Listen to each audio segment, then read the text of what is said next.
Halo teman-teman semuanya, kami dari kelas 2024B, kelompok 12, akan membahas tentang metode pemberian tugas pada anak usia dini. Tugas ini disusun oleh nama-nama berikut.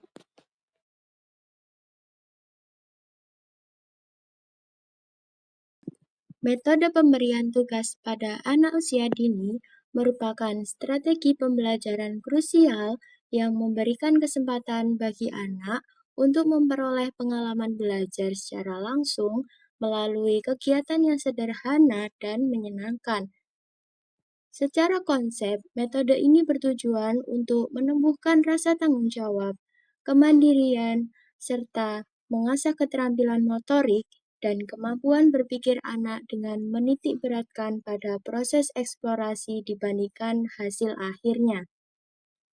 Namun, efektivitas metode ini sangat bergantung pada kreativitas guru dalam merancang tugas yang variatif.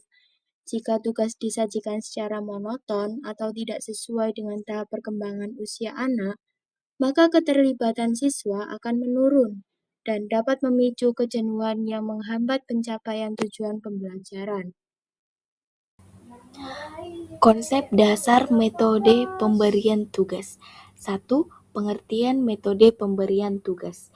Metode pemberian tugas adalah metode pembelajaran yang memberikan kesempatan kepada anak untuk melakukan suatu kegiatan atau tugas berdasarkan petunjuk guru sehingga anak dapat memahami dan menyelesaikan tugas melalui pengalaman langsung. Pada anak usia dini, tugas diberikan dalam bentuk kegiatan yang sederhana, menyenangkan, dan sesuai dengan tahapan perkembangan anak. Menurut Muslihatun, metode pemberian tugas adalah pekerjaan yang sengaja diberikan kepada anak untuk dilaksanakan dengan baik. Sedangkan menurut Bosing L. Nelson, metode ini memberikan pengalaman belajar yang dapat meningkatkan cara belajar dan memperkuat hasil belajar anak. Yang kedua, tujuan metode pemberian tugas. Tujuan pemberian tugas pada anak usia dini antara lain.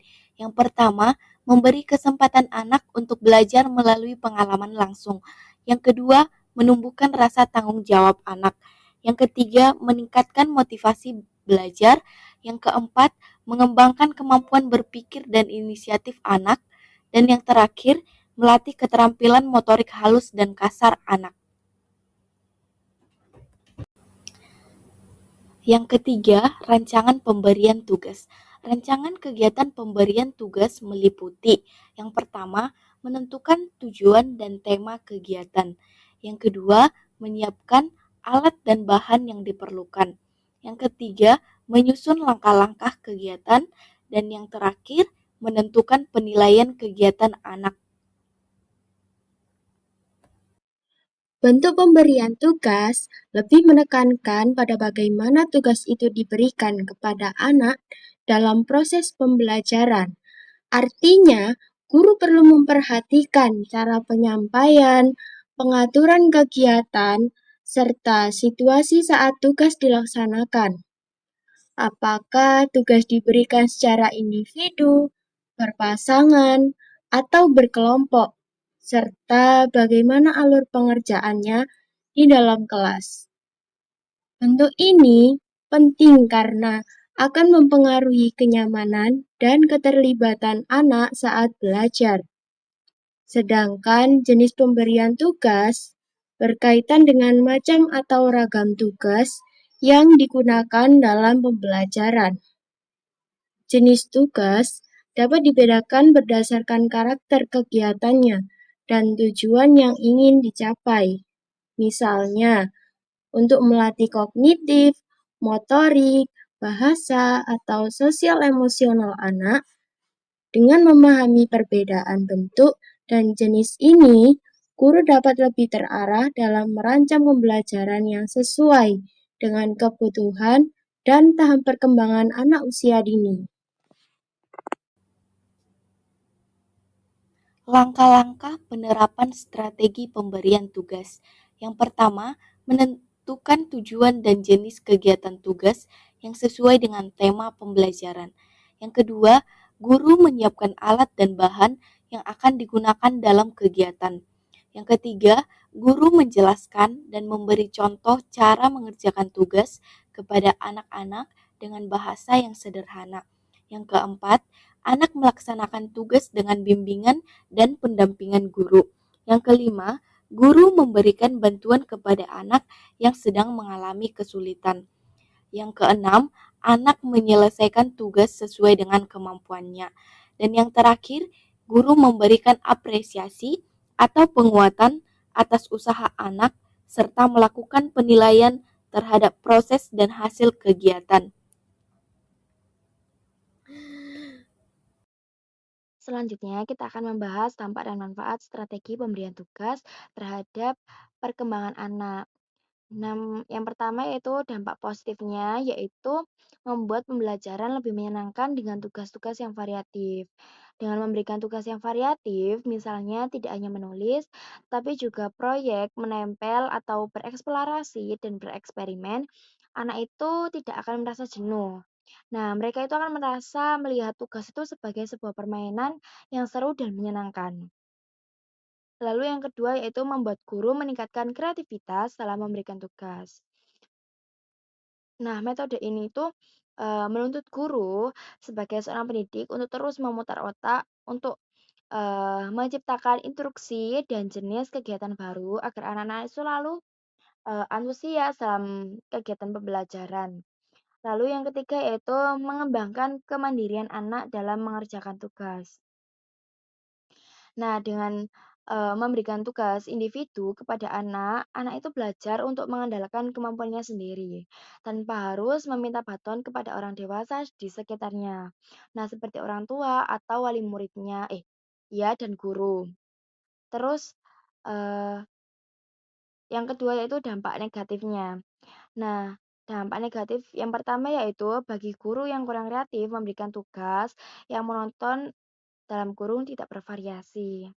Nah, jika guru memberikan tugas yang, kurang kreatif dan hanya memberikan tugas yang itu-itu saja, misalnya, membuat kegiatan mewarnai setiap hari, itu akan membuat anak merasa bosan. Nah, sebaiknya kita itu harus bisa membuat kegiatan yang setiap hari itu berganti. Jadi setiap minggu, setiap hari sampai 7 hari itu ada 7 kegiatan yang berbeda-beda, begitu. Lalu yang kedua yaitu membuat anak bosan dengan tugas yang kurang variatif. Nah, kebosanan itu merupakan musuh pertama untuk anak-anak dalam pembelajaran. Nah, ketika anak bosan karena tugas yang tidak variatif, mereka akan kehilangan minat dalam belajar atau dia itu tidak tidak akan tertarik dalam kegiatan pembelajaran tersebut dan menganggap sekolah itu sebagai beban yang dan tidak menyenangkan begitu. Terus, ada yang ketiga yaitu manfaat. Nah, yang pertama yaitu membangun rasa percaya diri anak. Nah, saat seorang anak itu berhasil menyelesaikan tugasnya, dia itu akan merasa muncul rasa bangga dalam dirinya. Wah, aku bisa, gitu. Nah, perasaan itu yang bisa membentuk dan membentuk mentalitas dan juga eh, rasa percaya diri anak sejak dini. Lalu yang kedua yaitu melatih tanggung jawab dalam kurung membereskan peralatan. Nah, manfaat ini tuh terlihat kecil, tetapi pembiasaan ini untuk membereskan kembali peralatan tulis dan juga mainannya setelah selesai itu akan membuat kebiasaan dan juga perilakunya sampai dewasa nanti. Hal kecil ini dapat berpengaruh untuk masa depannya nanti gitu. Lalu yang ketiga yaitu menggali dan mengenali bakat anak. Nah, melalui berbagai jenis tugas seperti menggambar, menyusun balok, atau bercerita, dan juga bereksperimen, guru dan orang tua itu dapat melihat di mana potensi terbesar anak itu dan bisa melihat apa yang disukai oleh anak tersebut begitu. Dalam pelaksanaan pemberian tugas, tidak semua kegiatan berjalan sesuai harapan. Salah satu kendala yang sering muncul adalah ketika tugas yang diberikan kurang sesuai dengan tahap perkembangan anak atau kurang menarik dalam penyajiannya. Hal ini dapat menyebabkan anak kurang fokus, cepat bosan, atau bahkan tidak menyelesaikan tugasnya. Selain itu, perbedaan kemampuan setiap anak juga menjadi tantangan tersendiri bagi guru. Ada anak yang mampu menyelesaikan tugas dengan cepat, sementara yang lain membutuhkan waktu dan pendampingan lebih. Jika tidak dikelola dengan baik, kondisi ini dapat membuat proses belajar menjadi kurang optimal. Oleh karena itu, guru perlu merancang tugas secara fleksibel, menyesuaikan tingkat kesulitannya, serta menggunakan variasi media dan kegiatan agar anak tetap termotivasi. Guru juga perlu memberikan arahan yang jelas dan pendampingan yang sesuai, sehingga setiap anak merasa mampu dan percaya diri dalam menyelesaikan tugasnya. Dengan cara tersebut, pemberian tugas tidak hanya menjadi kegiatan rutin, tetapi benar-benar mendukung perkembangan anak secara menyeluruh. Selanjutnya, kita akan membahas peran guru dan orang tua dalam mendukung metode pemberian tugas. Yang pertama yaitu peran guru. Guru itu sebagai fasilitator dan juga pendidik. Nah, guru itu tidak hanya memberikan tugas, tetapi harus mampu menyesuaikan materi dengan kondisi setiap muridnya. Nah, di sini guru itu juga menanamkan nilai karakter seperti kesopanan dan juga ketekunan. Yang kedua yaitu guru itu sebagai motivator. Nah, penting bagi guru untuk terus memberikan apresiasi, baik berupa nilai yang bagus maupun nasihat semangat. Nah, agar anak itu tidak merasa jenuh dan saat belajar secara mandiri. Lalu yang kedua itu peran orang tua. Nah, yang pertama yaitu fasilitator utama. Nah, orang tua itu berperan menyediakan sarana dan tempat belajar yang memadai di rumah. Namun perlu diingat, peran ini adalah mendukung, bukan mengambil alih atau mengerjakan tugas anak. Begitu. Lalu yang kedua yaitu membimbing dan monitor. Orang tua harus mendampingi saat anak merasa kesulitan atau rutin memeriksa hasil belajar mereka untuk memastikan proses belajarnya tetap berjalan, gitu. Dalam artian itu, orang tua itu selalu mengawasi anak tersebut, begitu. Lalu yang ketiga itu komunikator. Nah, mengkomunikasikan dengan guru. Orang tua diharapkan aktif berkomunikasi dengan guru untuk melaporkan kendala atau perkembangan anak, sehingga ada keselarasan antara didikan di sekolah dan juga di rumah, begitu.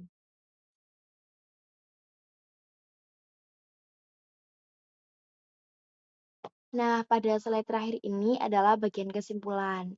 Nah, kesimpulan dari materi ini adalah metode pemberian tugas pada anak usia dini itu sangat penting untuk meningkatkan kemampuan dan kemandirian anak.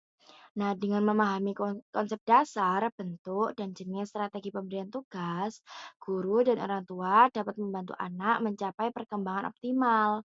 Nah, dengan penerapan strategi pemberian tugas yang tepat, dapat memberikan dampak positif pada perkembangan anak, seperti meningkatkan kemampuan kognitif, motorik, dan sosialnya. Namun, perlu diatasi kendala-kendala yang mungkin timbul dengan upaya kolaborasi antara guru dan orang tua. Baik, kami mengucapkan terima kasih kepada teman-teman yang sudah menyimak presentasi kelompok 12 dengan materi metode pemberian tugas kepada anak. Nah, kami akhiri pada presentasi kali ini. Wassalamualaikum warahmatullahi wabarakatuh.